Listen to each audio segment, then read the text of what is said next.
Now we call ketosis when you get your blood ketone level to zero point 0.5 to basically around Mhm. 5, and Mhm. most professionals out there, they're experts on it, will say you don't really want to spend too much time above 5. uh, Right. but but for someone who feels like they're having some cognitive issues and wants Mhm.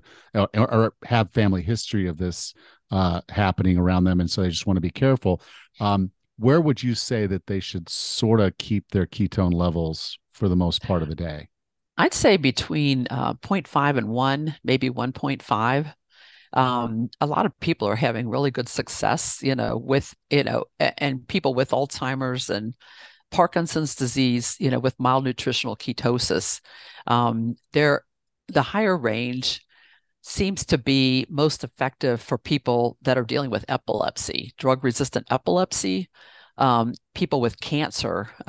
You mentioned cancer at the beginning of this, and there's there are quite a few studies going on, several dozen studies of using ketogenic diet as an adjunct to standard of care treatment for various types of cancers.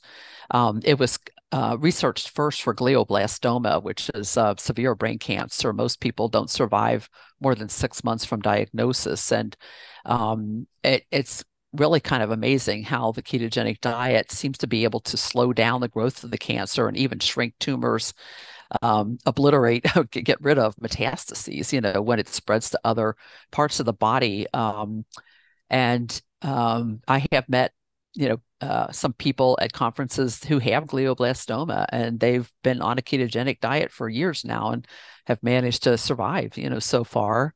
And they do also get other treatment, most, people with cancer, but it kind of supports it. It seems to be effective for certain types of cancer, and even possibly taking ketone ester. There's some animal research suggesting that, that ketone ester could help um, before getting radiation, for example, and it can help shrink a tumor, make it smaller, which makes it more amenable to surgical removal.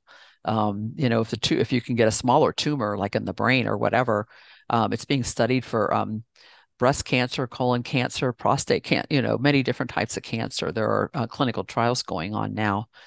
Couldn't even say that a few years ago, but these things are happening now, and